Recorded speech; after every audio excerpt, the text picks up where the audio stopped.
Hey guys, Sherm here, and today I'm going to be testing the McLaren Elva in multiplayer in Asphalt 9 at Golden Max in its multiplayer season. Please consider subscribing if you haven't already, and be sure to check out my Sherm Clips channel and my Purple Team Discord. The links to those will be in the description, and I hope you enjoy these races. Now, I was pretty excited to test this car because it actually has purple as a default color you can choose. A lot of the cars that have been added to the game recently seem to not have a lot of different colors you could choose from, but this one had purple. Not many other cars have that, so I thought that was kind of cool. And I found it to be a fairly pleasant car to drive. It is the Legend Pass car this season, but it is in no way a king of Class B. It goes 219 miles per hour at Golden Max. It doesn't have any nitro speed boost. The acceleration is 81, so very average. The handling and nitro are, I would say, slightly above average at 75 and 65 respectively, so yeah, so it's a fun car to drive, and I have no idea what happened there. It said that he wrecked, but if you go back and play that footage carefully, you can see that he landed on the ground like normal. He didn't land on his top or anything, and because this is a ghost slipstream season, there's no way I could have knocked him down, so kind of a bizarre wreck that I have no idea how to explain. So in this video are going to be 6 of the best races that I played in the McLaren Elva season. I got up to around top 100, and these races are some of the ones that I played, getting close to that. So a lot of them are going to be against other players in the upper few hundreds of the multiplayer season. Ghost slipstream seasons are always super fun for me because I feel like I can just play around with people and not worry about knocking them down, stuff like that, and I really can know that all that matters is my driving. Like, nobody else's driving is going to affect me. As long as I drive well, I will be doing fine. And if something goes terribly wrong, well, that's my own fault because nobody else can hit me or anything.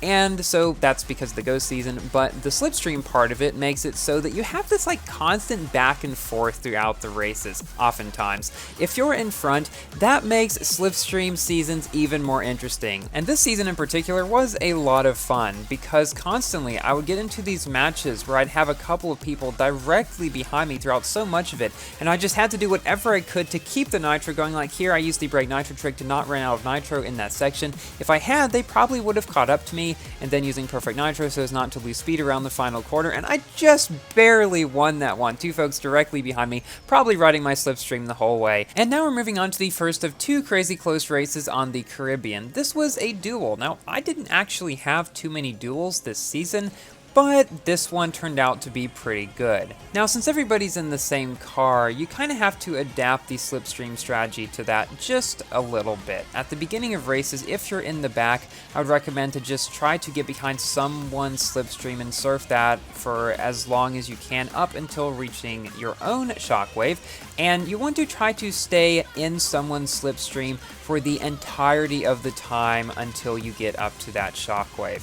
And this is not always possible, but if you can do that, you'll be able to shockwave at the earliest time possible and get ahead of people early on in the race. Now, this could actually be a good or a bad thing. As you've probably seen throughout these races, oftentimes if you get ahead in the very beginning, it's not actually a good thing because somebody will catch up later on throughout the race, then you'll be slightly riding their slipstream, and it's whose guess if you're able to pass them again by the end of the race. But on the other hand, if you purposely hold back, since everybody's going the same speed, again, you might just stay slightly behind the people till the end of the race and never be able to pass them. So typically I would try to get ahead, but then in a situation where if you're at the very front or toward the front at the beginning of a race, well, that would depend. If I was at the very front, like I was the first car, I would either try to just like swerve from side to side so that somebody would pass me and then I'd be able to pick up their slipstream. Like I would allow maybe one person to pass me if I could, because I felt like that was a pretty safe bet for me to do. But if I didn't do that, sometimes I would drift around a bit and then stop drifting as soon as someone passed me and then saved up for shockwave again. Now, sometimes that would slightly backfire because if I drifted too much, it would allow people to get further ahead than I wanted them to, and I wasn't actually able to catch them throughout the race. But if you do it right, that strategy is fine as well. The other strategy is to just kind of stay in front and keep going as much as you can. Problem with that is everybody will be riding your slipstream and they're all rocket past you. And it all depends as to whether you think you'll be able to catch up to them or not. So there's a bunch of different strategies with Slipstream. It becomes, I would say, even more interesting like this when everybody's in the same car, because you have to be even more careful since everything is going to be so close. Like here, I'm extremely close with this guy toward the very end of the race, but I knew if I was able to get a shockwave over the final ramp, I would probably be able to pass him, and I was able to, because I was able to ride his Slipstream. He didn't have one to ride in, so he had to do a 360, which allowed me to pass him.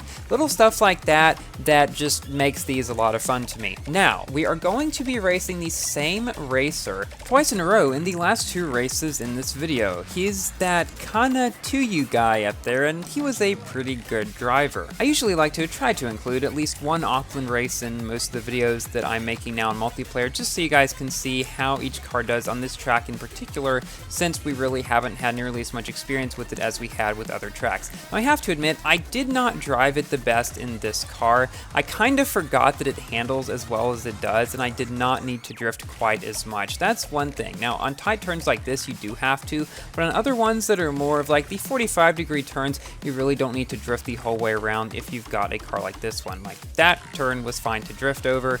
This one was not a good idea to drift around. I could have very easily just perfect nitro around that. So learn from my mistakes, drift around the 90-degree turns, but not the 45-degree ones if you're in a car like this one. One thing I thought was interesting about this car is that the front of it looks very much, in my opinion, like the Speedtail. It's almost like a tamer version of the Speedtail in terms of style. Don't know if anybody else sees that, but just the little slits for the front lights really made me think that at first glance. So we're coming up neck and neck to the final 180-degree turn of this track. Unfortunately, I had to drift a little bit too much, and he passed me at the last second, and even me riding his Slipstream for a while was not enough for me to pass him, so I came in second, but only by 1 frame. But then I was able to get a match with him in the very next race. Now it's time for my general review about this car. Well, it's not going to be a king of its class by any means, but it is fairly pleasant to drive, but I wouldn't really say that on its own it's really worth buying the Legend Pass car for. That being said, this car will probably be required in order to get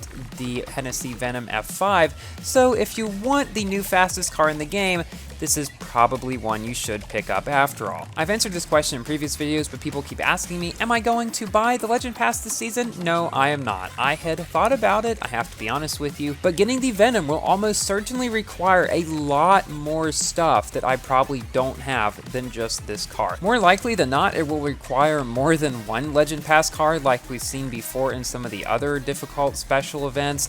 And honestly, given the Devo special event and the Tuatara special event, it's probably going to be crazy with the number of golden cars and probably obscure ones that they want you to have in order to get it. So I'm honestly just not going to worry about it. I'm planning to keep trying to upgrade my Tuatara probably and the Yesko, which didn't actually disappear from the S-Class Elite event. Strangely, I thought for sure it was going to. But thankfully it has not. So guys, thank you all so much for watching. Please like the video if you have enjoyed and consider subscribing for more Asphalt and other games content, and I will see you in my next video. Goodbye!